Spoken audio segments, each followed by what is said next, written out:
Well, I got tired of firing up the big compressor over there every time I wanted to top off a tire. Noisy, takes a while to build up the pressure, yada, yada, yada, basically a big pain. So I bought one of these little battery powered tire inflators, and it's really nice. It'll top up a battery in just a couple of, heck, a minute or so, up to about 30 pounds or so. It'll go bigger than that. I mean, I don't know how high it'll go, but it'll do car tires, that's for sure. And maybe even truck tires. So anyway, I bought it.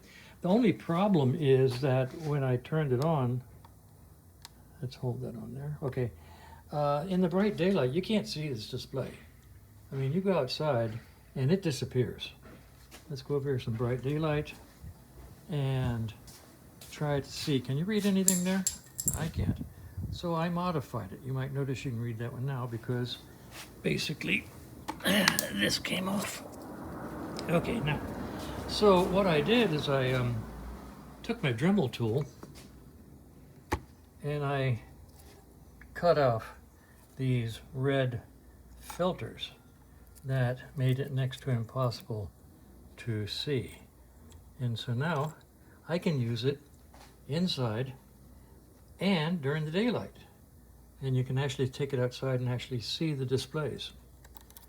You might ask, well, what would have happened if you broke it so it wouldn't work anymore?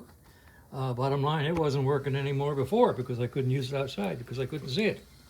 Nothing worse than squinting, trying to read a display that's so dark behind a filter cover that it's ridiculous to try and see it. So now I got that sucker so that when I turn it on, I can see it. It's called butchery. Butchery for a reason.